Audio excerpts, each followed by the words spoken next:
Hey everybody, welcome to the Mana Leak. I'm John as always, and we're here. We're on the final set review video for Aether Revolt. We're going to be covering the second half of the artifacts and the single solitary land in the set. You all know the disclaimers by now. This is a limited set review. Make sure that you watch the other reviews, but we're going to jump on into the first card. Up first is Inspiring Statuary. Inspiring Statuary is 3 generic mana for an artifact at rare. Non-artifact spells you cast have Improvise. That's it. This seems fairly solid.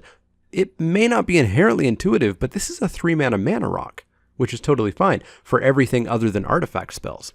The trick, I suppose, is that it's not a mana rock for your artifact spells, and if you're really hoping to go off on Improvise, then you want to have a lot of artifacts, which leads you to quite the conundrum. There is a very explicit balance of artifacts and non-artifacts that you're going to need to have for there to be an Improvise deck. And I don't know how likely that's going to be. What I do like is the fact that this is a mana rock for everything that's not an artifact. And that's a solid card that you'll pick relatively highly. If you are going into the Improvise deck, I honestly don't know if you want Inspiring Statuary. Maybe you do. But I mean, if a lot of the stuff you want to cast and cheat in already has Improvise, what's the big deal? Anyways, I find this a very difficult card to grade, and I'm going to keep a close eye on it. I'm going to start at a B-, but I really don't know. That whole artifact, non-artifact balance for the Improvise decks is going to throw me for a loop for a good long while. But anyways, to start, B- for Inspiring Statuary. Iron Tread Crusher is up next. Iron Tread Crusher is 4 generic mana for an artifact vehicle at common. It's a 6/6 with crew 3. 6/6 vanilla for 4 with crew 3 is not really that great. At least it's crew 3, which probably keeps this a little bit playable, but there's just so many other vehicles that I'd rather play, other creatures that I'd rather play. I'll go with a solid C, since I don't think it's a problem to play this card, but I don't think it's necessarily good either. So straight up C for Iron Tread Crusher. Lifecrafter's Bestiary is up next. It's 3 generic mana for a Pokedex. It's an artifact at rare. At the beginning of your upkeep, scry 1. Whenever you cast a creature spell, you may pay green. If you do, draw a card. This just seems like everything a green deck has ever wanted. Scrying, which they don't normally get terribly often, every turn at that, plus drawing in cards, which they also don't necessarily get that often. Every green deck's going to be super happy about this. I think some non-green decks could be interested in this as well, as sort of an artifact count and Improvise enabler with scry every turn. It could be playable outside of green as well. But yeah, getting to scry every turn and getting a card every turn for a green mana is a great thing. Solid B. I think you can readily first pick this in a lot of packs. Not over, amazing removal or anything, but I'd be okay with it. Solid B. Merchant's Dockhand is up next. Merchant's Dockhand is a single generic mana for an artifact creature construct at rare. It's a 1/2, and it has the ability to pay 3 and a blue and tap it, and tap X on-tapped artifacts you control. To look at the top X cards of your library, put one of them into your hand and the rest on the bottom of your library in any order. I do like the low cost on this. At only a single mana, it's not difficult to find a spot for it in your deck, but you're not going to be getting anything out of it until turn 4 at the earliest. Plus, you need to have dropped a bunch of artifacts in addition to this one to do anything with it. Tapping it by itself doesn't do anything. I'm assuming this falls into the blue-black artifact heavy control deck pretty nicely, and outside of that, I'm not sure that many blue decks would actually really want this. I'd want to have enough artifacts that I know I'm going to be able to, at least look at the top 2. Preferably. I don't know. I don't think this is nearly as good as some other cards in the set. I'm going to go with a C+. I see the ability of it, but I don't know. It does feel a little bit slow, so leave this for the controlling decks and probably don't play it elsewhere. C+ for Merchant's Dockhand. Metallic Mimic is up next. Metallic Mimic is 2 generic mana for an artifact creature shapeshifter at rare. It's a 2/1. As Metallic Mimic enters the battlefield, choose a creature type. Any creature type. Metallic Mimic is the chosen type in addition to its other types. Each other creature you control of the chosen type enters the battlefield with an additional +1/+1 counter on it. So it's a 2/1 for 2, which is fine. It's a nice aggressive creature, although not great. You're going to want to be swinging in with this thing. It would be a C or like a really weak C+. No, it would never be a C+. As a 2/1 for 2, it would be a C. if you can build some sort of tribal deck, then this definitely bounces up a little bit. And there are some good choices that you may have a lot of creatures of. Dwarf, human, construct, servo. I'll definitely have to crunch the numbers to find out if there's other good choices. But still, this does require a lot of the draft to go well for it to be great. So I'm not going to go any higher than B- on it. But I think you can pick this relatively highly and kind of build around it a little bit. I'm going to go with a B-. I do like it. It has the potential to whiff though, so be careful. But B- to start on Metallic Mimic. Mobile Garrison is up next. Mobile Garrison is 3 generic mana for an artifact vehicle at common. It's a 3/4.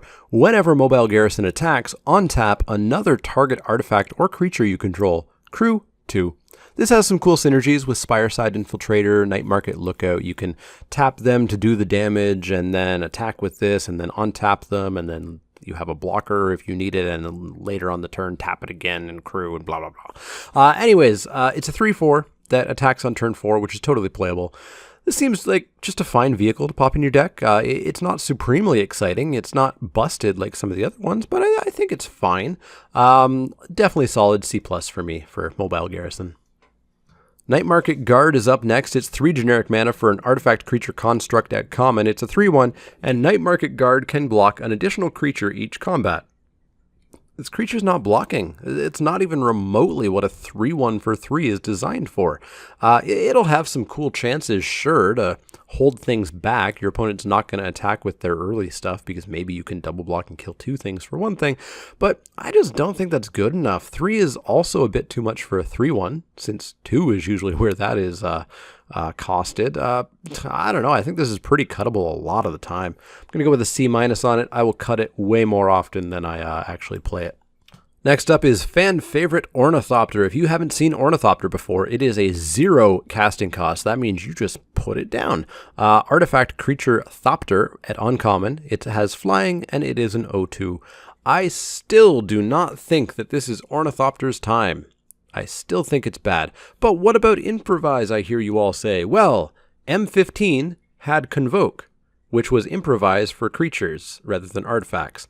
And guess what? Ornithopter was in M15, and it was terrible. You did not play it in order to enable Convoke. You should not play it in order to enable Improvise. Ornithopter just seems bad. It is not a free card. It costs a card in your deck. Straight up F, don't play it. It is bad. Pacification Array is up next. It's 1 generic mana for an artifact at uncommon. Pay 2, tap target artifact or creature. I love Pacification Array. 2 mana is definitely more than 1 mana, which is where our good tappers usually are. Or if we go further back in Magic's history, we can get tappers that just tap themselves. I think this is probably a very first pickable in a number of packs, and the fact that it goes in basically every deck is awesome. I'm really happy with this card, even if it's 2 mana rather than 1. I like it quite a bit. I'm going to go with a B+ on it. I love this card. It seems fantastic. B+ for Pacification Array. Paradox Engine is up next. Paradox Engine is 5 generic mana for a legendary artifact at Mythic. Whenever you cast a spell, untap all non-land permanents you control.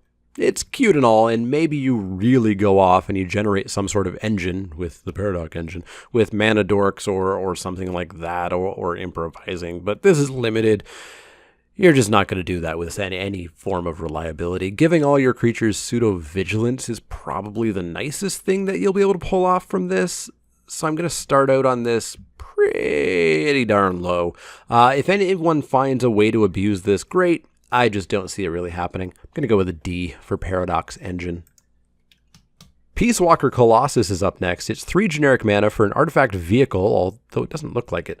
It's a rare. It's a 6/6. You can pay 1 and a white to have another target vehicle you control become an artifact creature until end of turn, and crew cost of 4.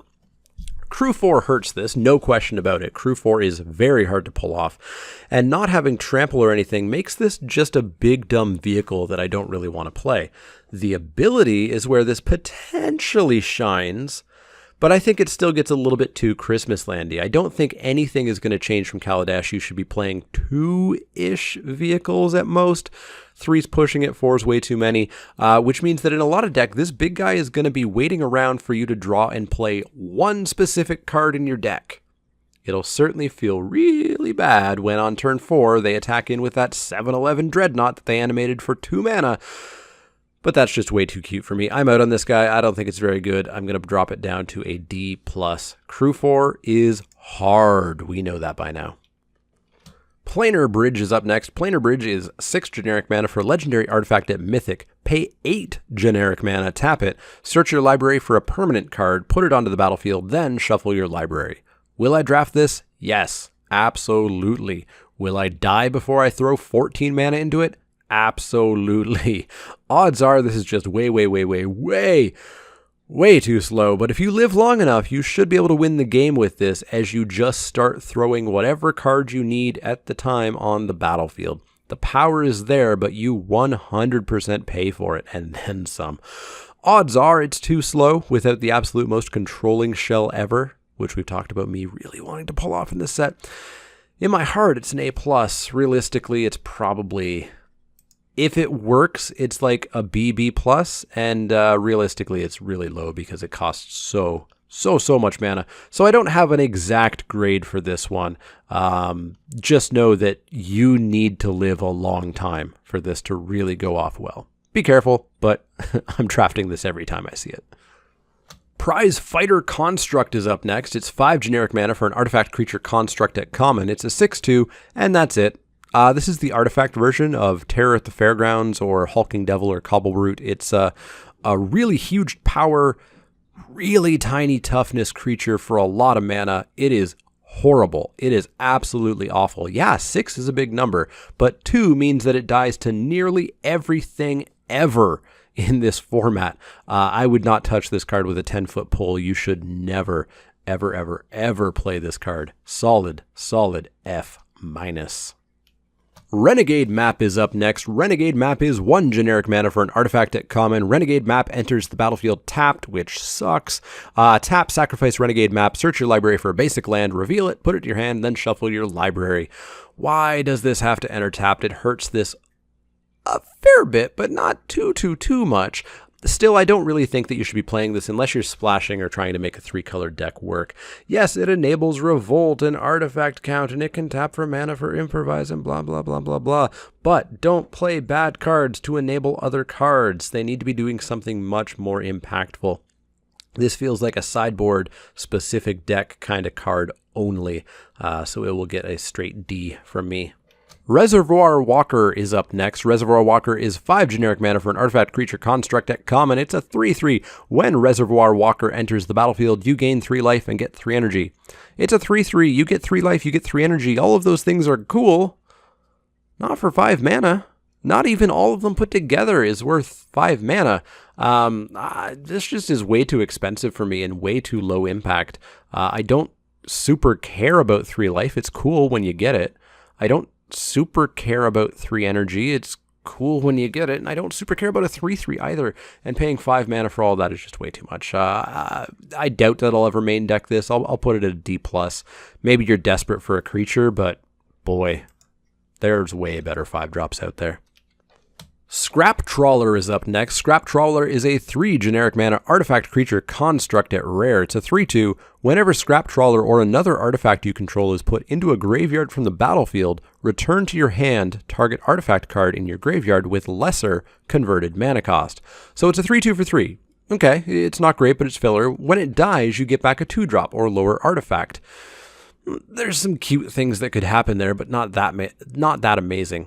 If another artifact dies while this is still on the battlefield, you can maybe bring back something bigger, and that's where this might maybe get a little bit more interesting. This one I honestly have no idea how it'll end up. The fact that it does go back to your hand is, of course, a little bit slow, but I like when that is attached to a creature because it does something else. I don't know. I think I'm going to start this at like a C at least for its stats and cost, but the ceiling is where I have no idea because it could be abusable or it could just be way too cute. I'll start it at a C+ and be willing to be totally wrong on it. So C+ for Scrap Trawler. Servo Schematic is up next. Servo Schematic is 2 generic mana for an artifact at uncommon. When Servo Schematic enters the battlefield or is put into a graveyard from the battlefield, create a 1/1 colorless Servo artifact creature token. If we're heavy on improvise, this maybe is okay, because you get 2 mana for a mana rock, plus you get a servo, which acts as a mana dork, and maybe you get a second servo if this goes away, but then you lose your mana rock, so it doesn't sound great either. Really, this just doesn't seem that much better than Cogworker's Puzzle Knot, and arguably is even worse, because it's going to take some effort to get this into the graveyard, so I don't know. Doesn't seem very good to me. I'm going to go with a D. Treasure Keeper is next. Treasure Keeper is 4 generic mana for an artifact creature construct at uncommon. It's a 3/3. When Treasure Keeper dies, reveal cards from the top of your library until you reveal a non-land card with converted mana cost 3 or less.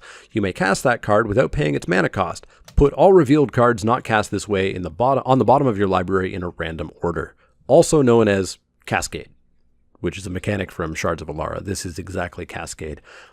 This just seems amazing to me. It's a hill giant, which is always sort of okay filler, but it replaces itself with a spell when it dies. There's the chance of whiffing by hitting a combat trick or removal that you can't use or something like that. But generating a creature out of this, and potentially a real creature by getting a 3-drop, or a utility artifact, playable in every deck, and just feels really good to me. I'm going to start quite high on this. I'm going to start at a B+. I will first pick this if the pack is lacking removal or a bomb, and I'll pick it pretty darn highly otherwise, because every deck plays it. B+ for Treasure Keeper. Universal Solvent is up next. It, for some reason, doesn't destroy the funnel, but destroys everything else. 1 generic mana for an artifact at common. Pay 7 generic mana. Tap, sacrifice Universal Solvent. Destroy target permanent. Totally no. I haven't played it yet, but there's no chance that Aether Revolt has slowed down the format to such an extent that a 7 mana, virtually 8 mana kill spell is viable. The one shining light may be if the blue-black controlling artifact deck is viable, but outside of that, you should never be touching this in draft. Maybe you can justify it in sealed, since sealed is usually slower, but boy, this just doesn't seem good to me. D- for Universal Solvent. All right, it's time. Tethered Express. Tethered Express is 4 generic mana for an artifact vehicle at uncommon. It's a 4/4. It has trample. Whenever Tethered Express attacks, put a +1/+1 counter on it. Crew 1. This card's stupid. I don't understand what on earth R&D could be thinking by printing this at uncommon in a draft format. This is going to be the card that people just utterly hate. This is going to be the card that, frankly, when it comes down, you're going to say, ugh, this again. This is the card that is going to basically require you to main deck artifact hate. This thing's ridiculous. It's a 4/4 for 4 that attacks on turn 5 as a 5/5 trample by crewing it with a servo. Absolutely ridiculous. There's no way that this isn't a snap first pick. It beats a ton of the bombs in the format. It beats removal. I will take this every single time that I see it. It goes in every single deck. I don't get it. I don't get this card. This card is ridiculous. Yeah. If Aether Revolt ends up having problems, this is going to be one of the problems that it has. Solid A+. There's no other grade for this card. It's just absolutely stupid. If it didn't have trample, I think I'd be so much more okay with this being printed if it didn't have trample. But ridiculous A+. You're going to take this every single time that you see it. The only time that you're not going to take it is when there's a foil version in the pack as well. And then you take the foil version because it's shiny. A+ for Tethered Express. Vernant Automaton is up next. This is the green one. 2 generic mana for an artifact creature construct at common. Pay 3 and a green, put a +1/+1 counter on Vernant Automaton. It's a 1/2. I don't know if I said that. A 1/2 for 2 is not unheard of, but generally is not playable, really, ever. The first counter on this still doesn't make it okay. The second counter starts to make it okay, and from there it gets better, but at that point we're talking about 10 or more mana. It's a fine mana sink, but I feel like there's just way better things to do with your time and your mana and your cards. I'll put this in the D+ category with the note that if you do need a mana sink, you can play it. You could have worse mana sinks, but there's a billion better ones out there. So D+ for Vernant Automaton. Walking Ballista is up next. Walking Ballista is an XX artifact creature construct at rare. It's a 0/0, as many XXs are, because of course it enters the battlefield with X +1/+1 counters on it. Pay 4 to put a +1/+1 counter on Walking Ballista. Remove a +1/+1 counter from Walking Ballista. It deals 1 damage to target creature or player. This feels ultimately too slow for me in limited. 4 mana to make this a 2/2 that can shock something by sacking it. Not the greatest. A 6 mana 3/3 is starting to just cost too much. It is a really good mana sink like the Vernant Automaton, although this one's significantly better. It's probably fine, but I'm betting it's ultimately not going to be first pickable in a lot of packs. I'll keep an eye on it, but I think it's just ultimately going to be too slow for this format. So C+ for Walking Ballista. Watchful Automaton is our second last artifact. It's 3 generic mana for an artifact creature construct at common. It's a 2/2, pay 2 and a blue, scry 1. This seems like a significantly better mana sink to me than the Vernant Automaton does. 2 and a blue is easy to keep up, especially if you're holding back a counter spell or a bounce spell or something like that. And then scry at the end of your opponent's turn, all on a slightly overcosted bear, is something that I'm happy about. I'll happily play this in a somewhat more control-y late game type of deck. It's still not great. It's still not a high pick, but I'm happy with a C+ on this. Probably, well, not even probably, easily my favorite of the Automaton cycle. Our final artifact is a Welder Automaton. It's 2 generic mana for an artifact creature construct at common. It's a 2/1. You can pay 3 and a red to deal 1 damage to each opponent. If you want an aggressive 2-drop, sure, here you go. But playing this for the ability just sounds like a terrible idea. 4 mana to do 1 damage? No, just absolutely no. Cut this more often than not. It's a C- purely because it is an aggressive 2/1 for 2, which some decks will want to have. But generally, C- for Welder Automaton. All right, we have one single card left. It is the only land in the set. It is Spire of Industry. Spire of Industry is a land at rare. Tap, add a colorless to your mana pool. Tap, pay 1 life to add 1 mana of any color to your mana pool. Activate this ability only if you control an artifact. This is much more constructed kind of card than it is in limited. Odds are it'll have some value attached to it, so you'll draft it anyways outside of like a competitive GP or something. It'll help splashing to maybe keep the green 4-color decks alive, but of course there's all the commons that we can do to help that out. Competitively, it's probably a late pick once removal and bombs have dried up, and only if you're planning or already heading towards some sort of splashing scenario or a 3 or 4-color deck. I'll go with a C+ on Industrial Tower, but you don't really want to play this in a 2-color deck. All right, that's going to wrap it up for the entirety of Aether Revolt. This felt like a really big set to review, even though it was only 184 cards, like almost 100 less than Kaladesh. It looks fun. Green still looks a little bit overbalanced for my taste. We'll see if that actually shapes up that way. And there are some stupidly powerful artifacts, although they're a little bit drowned out by a bunch of terrible artifacts. So we'll see how this format shapes out. I'm definitely excited to try out that blue-black artifacts deck for sure.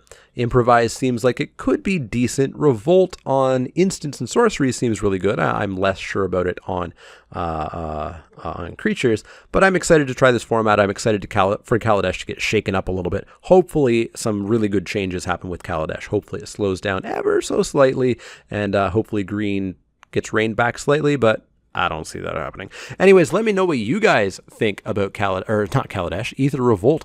Do you guys think green is overbalanced? What color is your favorite color? What are you hoping to open in the pre-release? What are you hoping to be color-wise or rares, etc.? As always, click that thumbs up button if you like the content. It does help the discoverability of the channel. And I mentioned this a couple videos ago. Subscribe if you're new, if you're brand new. I don't stop at set reviews. This weekend I will have a pre-release recap with footage of my pre-release and full deck recaps of both of my decks and how the matches went, etc., my experiences with the format. I will have behind-the-shoulder draft recaps from the first weekend after it's released. I'll have a box opening and pack openings and all kinds of Aether Revolt related stuff, in addition to my other weekly videos that I do week in, week out, all year long. If you do have any questions, comments, or suggestions, you can find me on Twitter at TheManaLeak. That's L-E-E-K, like the vegetable, not the card. You can find me at twitch.tv/TheManaLeak, facebook.com/TheManaLeak, and patreon.com/TheManaLeak. Lake if you want to become a backer. There's all kinds of reward tiers there. You can get access to the patron-only stream where I post comments and ask for suggestions and whatnot. I'll let you know about top 10 lists early so that you guys can give me your input on them. I post the set review notes there so that you can actually access my spreadsheet to see what I've said about everything if you want to refer back to it. And there's more. You can sponsor a draft. You can actually get every card that I draft on my Spiky Saturday videos if you become a backer at the $14 level or higher. And if you donate $60 across the entire lifetime of your backing, if that takes you 1 month, thank you for donating $60. If that takes you 60 months because you're donating $1 a month, it doesn't matter. When you hit 60, you get the Mana Leak playmat. I send that out to you, and it will be your very own. So definitely check that out if you're interested in that. As always, if you have any questions, comments, or suggestions, let me know. Otherwise, good luck at the pre-release. Let me know how it goes, and I will see you all later.